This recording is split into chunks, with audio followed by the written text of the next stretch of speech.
السلام علیکم طلبہ و طالبات، آج کی اس ویڈیو میں ہم نویں جماعت کا چھٹا سبق بغداد کا سفر، جس کے مصنف ہیں سجاد حیدر یلدرم۔ پہلی بات، سفر نامہ ایک بیانیہ نثری صنف ہے۔ صنف یعنی کیا ہوتا ہے؟ قسم۔ نثر یعنی سبق، یعنی نظم کا اپوزٹ، ضد نثر ہوتا ہے۔ جس طرح نظم جو ہوتا ہے وہ شاعرانہ انداز میں لکھا جاتا ہے، تو اس کا اپوزٹ کیا ہوتا ہے؟ نثر، یعنی جو سبق کے انداز میں یا بیانیہ انداز میں لکھا جائے۔ اس کے لیے کوئی خاص اصول یا تکنیک متعین نہیں ہے، مگر اس کا طرز بیان ایسا ہونا چاہیے کہ پڑھنے والے کی دلچسپی، اس کا انٹرسٹ برقرار رہے۔ بعض سفر نامے منظوم بھی لکھے گئے۔ منظوم یعنی نظم کے انداز میں بھی لکھے گئے۔ سفر ناموں میں سفر کی رودات بیان کی جاتی ہے، یعنی سفر کی حالت، اس کی کیفیت، اس میں ہونے والے واقعات بیان کیے جاتے ہیں۔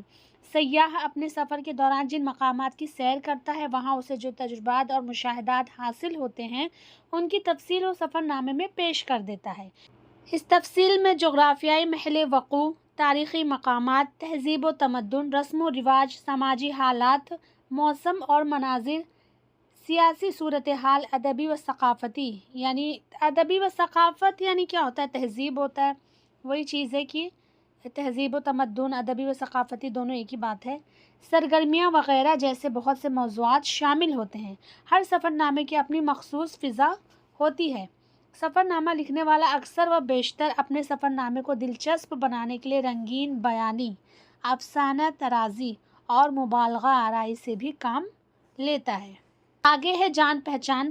سجاد حیدر یلدرم 1880 میں نہٹور، ضلع بجنور میں پیدا ہوئے۔ ان کا اصل نام سید علی سجاد حیدر تھا۔ علی گڑھ سے BA کرنے کے بعد وہ ڈپٹی کلکٹر کے عہدے پر فائز ہوئے۔ پھر 1930 میں جزائر انڈمان کے ریونیو کمشنر مقرر ہوئے۔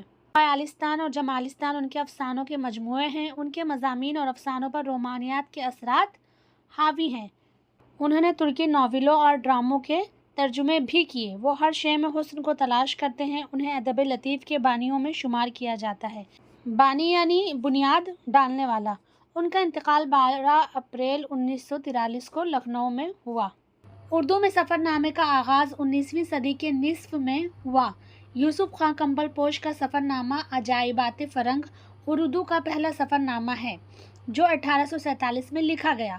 19ویں صدی کے اہم سفر ناموں میں سر سید احمد خان کا مسافران لندن، محمد حسین آزاد کا سیر ایران، شبلی نعمانی کا سفر نامہ روم و مصر و شام قابل ذکر ہیں۔ 20ویں صدی میں جب آمد و رفت کے وسائل میں اضافہ ہوا اور ہوائی سفر آسان ہو گیا، تو سفر نامے بھی خوب لکھے جانے لگے۔ اردو میں حج کے سفر نامے بھی خاصی تعداد میں لکھے گئے ہیں۔ بعض سفر نامے مزاحیہ انداز میں بھی لکھے گئے ہیں۔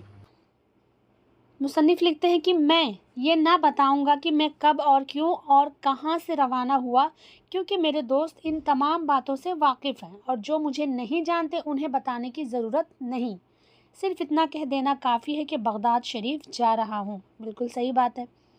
26 مارچ 1904 کو اپنے پیارے دوستوں سے کچھ ارمان بھرے اور زیادہ تر حرمان بھرے دل کے ساتھ جدا ہوا۔ حرمان یعنی کیا ہوتا ہے؟ یعنی اداسی کے ساتھ۔ آخر کار 3 اپریل کو جہاز کولا پر کراچی سے روانہ ہو گیا۔ موسم نہایت خوشگوار تھا اور سمندر کی جبیں پر ذرا بھی بل نہ تھا۔ ویسے تو جبیں یعنی کیا ہوتا ہے؟ پیشانی، لیکن جبیں پر ذرا بھی بل نہ ہونا، یہاں پر مراد کیا ہے کہ سمندر کے مزاج میں کوئی خرابی نہ تھی۔ اور اگرچہ یہ میرا پہلا سمندر کا سفر تھا، لیکن میں نہیں جانتا کہ سرگرانی اور طبیعت کا متلانا کسے کہتے ہیں۔ سرگرانی یعنی سر کا درد وغیرہ یا متلی وغیرہ آنا، یہ کسے کہتے ہیں۔ اور اگر سفر بحر ایسا ہی ہمیشہ ہوتا ہے تو میں عمر بھر سفر کرنے کو تیار ہوں۔ لیکن لوگ کہتے ہیں مئی جون میں خلیج فارس کا مزاج برہم ہوتا ہے اور اس وقت وہ کسی کی نہیں سنتا۔ خلیج فارس یعنی کیا ہوتا ہے؟ کہ پانی کا وہ حصہ جو 3 طرف سے خشکی سے گھرا ہو اور ایک طرف سمندر سے ملا ہوا ہو۔ آگے ہے 5 اپریل کو 2 بجے سپہر کے قریب مسقط پہنچے۔ مسقط کے بعد بو شہر تک سمندر ذرا خراب تھا۔ मगर मेरी तबीयत फिर भी ख़राब नहीं हुई। 8 अप्रैल को 8 बजे सुबह बूशहर पहुँचे। यहाँ उतरने की इजाज़त नहीं, दूरबीन ही से शहर को देखा और कुछ अच्छा न पाया। सुना है बूशहर के अंगूर खट्टे होते हैं। 9 अप्रैल 7 बजे सुबह, सुबहान अल्लाह, हम किस खत्ते में जा रहे हैं। रात ही भर में ये क्या तिलिस्म हो गया, यानी ये क्या जादू हो गया, चमत्कार हो गया। जहाज़ की दोनों जानिब कैसा दिलकश मंजर है। दो तरफा खुरमे के दरख्तों की मुसलसल कतारें हैं। खुरमे यानी खजूर की, और उनके पीछे और नीचे गुलाब और नारंगी और अनार के दरख्त हैं जो फलों से लदे हुए हैं। और जहाँ तक निगाह दूरबीन के ज़रिए काम करती है, ये मारे खुशी के पागल कर देने वाला मंज़र सामने है। और मैं हकीकत में थोड़ी देर के लिए पागल हो गया था। जहाज़ पर दौड़ा दौड़ा फिरता हूँ, कभी इस तरफ के मंज़र को देखता हूँ, कभी उस तरफ के। मालूम हुआ कि हमारा सफ़ीना यानी कश्ती समुंदर छोड़ के दजला और फुरात के मजमुए पानी के सीने पर चल रहा है। मजमुए पानी यानी मिला जुला हुआ पानी, यानी दजला और फुरात जो समुंदर है, उन दोनों का पानी एक जगह पे जाके मिलता है। और इत्तेफाक से जो सफ़ीना था, मुसन्निफ़ का जो कश्ती था, वो उन दोनों के पानी पे चल रहा था। और एक तरफ साहिल तुर्की है और दूसरी तरफ ईरानी, यानी एक तरफ तुर्की का साहिल है और दूसरी तरफ ईरान का साहिल किनारा था। यहाँ इस दरिया के किनारे सिवाय घने ऊंचे और सरसब्ज दरख्तों और फूलों के आप और कुछ नहीं देख सकते। ऊपर आसमान है, नीचे पानी है और दाएं बाएं नज़र को ये दरख्त रोक रहे हैं। और ये सिलसिला मैं सुनता हूँ कि यहाँ से बगदाद तक यानी 400 मील तक कायम है। शायद लोग खुरमे के दरख्तों की इस कदर तारीफ़ सुनकर ज़ेरे लब मुस्कुराएं, मगर ये ख्याल रहे कि ये सूडान के खुरमे के दरख्त नहीं हैं कि 4-5 एक जगह खड़े हैं और इर्द गिर्द सैकड़ों मील तक रेत का चटियल मैदान है। ये इराक़ैन के नखलिस्तान और खुर्मिस्तान हैं। इराक़ैन यानी 2 इराक़, मतलब ये हुआ कि शुमाली और जनूबी दोनों जानिब, ठीक है।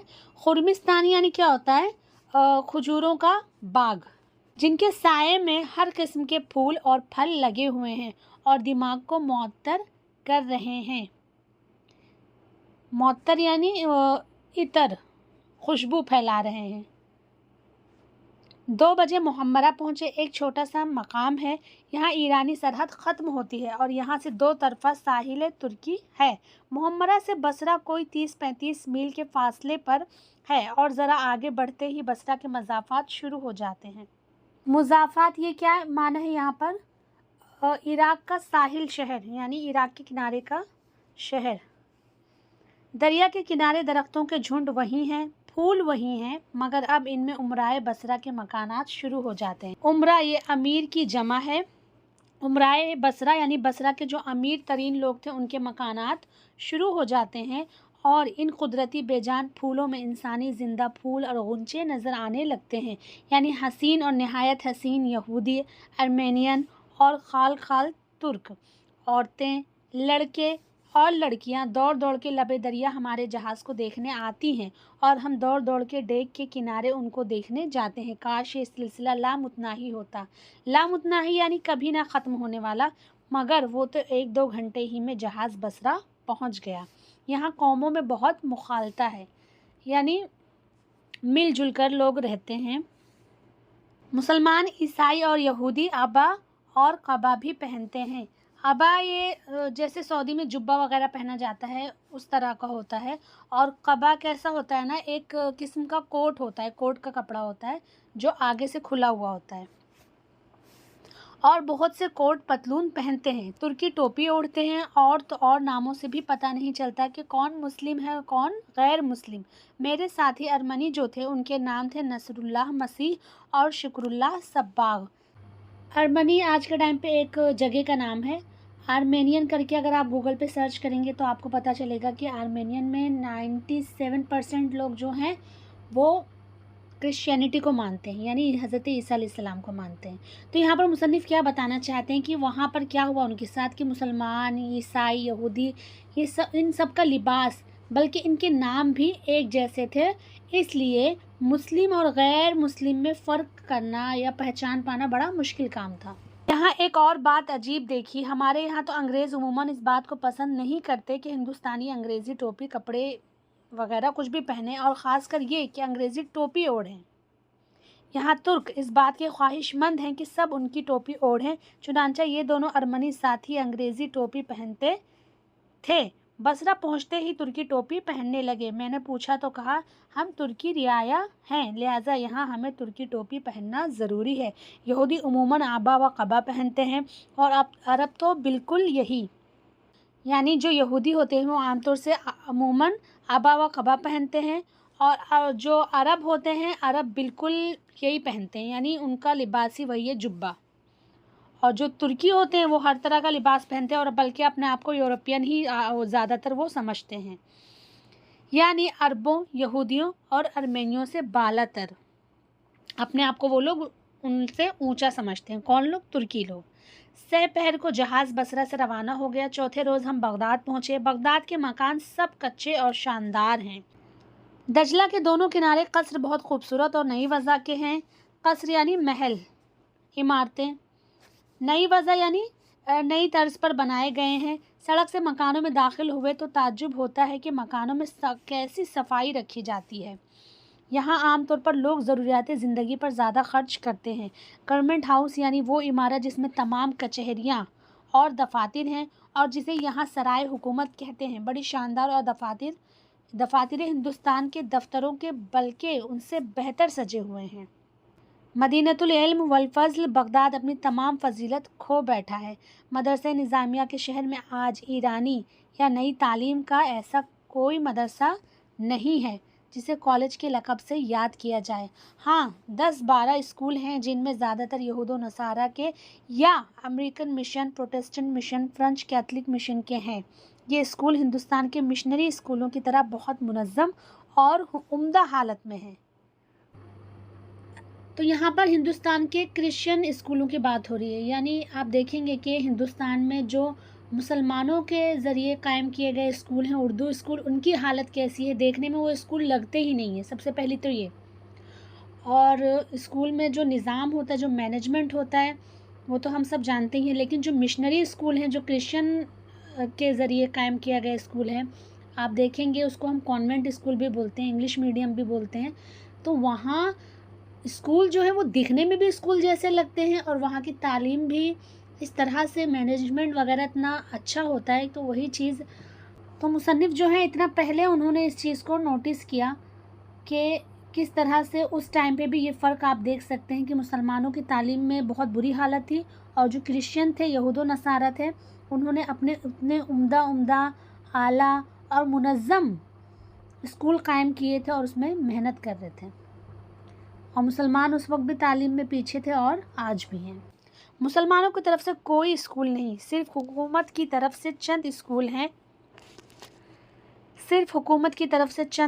हैं। मसलन मकतब इब्तिदाइया, मकतब रुश्दिया, मकतब एदादिया, मकतब सनाए। मगर अहले शहर अरब मुसलमान इनमें भी कम पढ़ते हैं। तुर्क ही ज़्यादातर इन मदरसों से फ़ायदा उठाते हैं।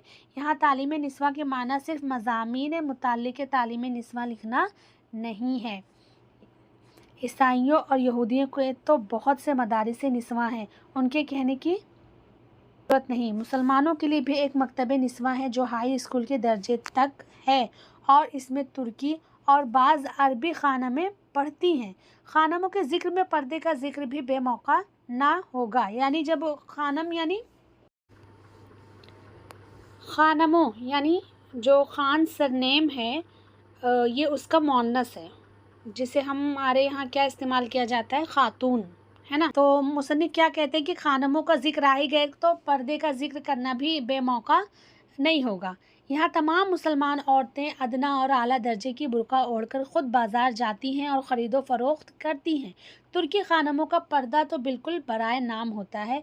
ये आप आजकल यूट्यूब वगैरह पे आप देखेंगे कि टर्किश ड्रामे भी आते हैं, तो आप देख सकते हैं कि उनमें टर्किश ड्रामों में या अंग्रेज़ी फ़िल्मों में कोई फ़र्क नहीं होता है। बिल्कुल उनका जो पर्दा होता है नाम बराए नाम होता है, बिल्कुल नाम का ही होता है, और नाम के वो मुसलमान होते हैं, जबकि आप देखेंगे कि उनमें और अंग्रेज़ों में कोई फ़र्क नहीं है। उनके चेहरे साफ नज़र आते हैं, यानी वो चेहरे का पर्दा तो बिल्कुल ही नहीं करती। लिबास तुर्कनों का बिल्कुल अंग्रेज़ी है, लेकिन अरबनों का अरबी होता है। अल्लाह अल्लाह बगदाद की खाक में कैसे कैसे बुज़ुर्ग सोते हैं। उनके मज़ारों की ज़ियारत मैंने की, मगर दारुल खिलाफा बगदाद के शाही महल कहाँ हैं? वो कुतुब खाना, वो मदरसे, वो रसदगाहें किधर हैं? रसदगाह क्या होता है? आपकी किताब में इसका माना दिया हुआ है कि आसमान के मुशाहदे की तजुर्बा गाह, यानी वो लैब जहाँ पर आसमान के मुशाहदे की पे एक्सपेरिमेंट वगैरह होता है। ठीक है। मदरसे निज़ामिया किस जगह है? कसरे खुल्द किस तरफ है? आप गूगल पे सर्च करेंगे कसरे खुल्द उर्दू में लिख के, तो कसरे यानी तो वैसे महल होता है, इमारत, तो उसी माना में है। ये सवालात हलाको खां से करो, हम क्या जवाब दें? शमसुल उलमा मौलाना हाली दिल्ली के सयाह से कहते हैं, लेके दाग आएगा सीने पे बहुत है सयाह, देख इस शहर के खंडरों में न जाना हरगिज़। लेकिन यहाँ इस नसीहत की भी ज़रूरत नहीं, क्योंकि यहाँ खंडर तक नहीं रहे। विलायत बगदाद की सरकारी सालनामे में मौलिफ तारीख़ी इमारत के ज़िक्र में फरमाते हैं, जहाँ आजकल दफ्तर नज़ारत रसूमाते हैं, वहाँ मदरसे निज़ामिया था। हारून और मामून की तमाम कोशिशों का ये नतीजा है। हाँ, एक ज़ुबैदा का मकबरा तो शिकस्ता हालत में बाकी है, जहाँ अरब राहज़न रात को जमा होकर माल गनीमत आपस में तकसीम करते हैं। राहज़न राह चलते लोगों को लूटने वाले। बाबिल जो हज़ारों बरस पहले तबाह हुआ, उसके खंडर तो बाकी हों और ना बाकी हों तो अब्बासियों के जाह व जलाल के निशान, मगर बाबिल को हलाकू ने थोड़ा ही ताराज किया था। थोड़ा ताराज यानी बर्बाद किया था। क्या ये ताज्जुब की बात नहीं कि जो कौम बगदाद को तबाह करे, उसी की एक शाख या उसी का एक ग्रुप जामा मस्जिद व किला दिल्ली, ताजमहल आगरा जैसी इमारतें हिंदुस्तान जाकर बनाए? क्या ये मुग़लों की तरफ से तबाही बगदाद का नादानिस्ता कफ़ारा था? दानिस्ता यानी जानबूझकर, और नादानिस्ता अनजाने तौर पर कफ़ारा था। बहरहाल ऐ बदबख्त दिल्ली व आगरा, तुम फिर भी खुशनसीब हो कि तुम्हारी बहुत सी इमारतें कायम हैं और तुम्हारे खंडर अभी गायब नहीं हुए। मगर ऐ बगदाद।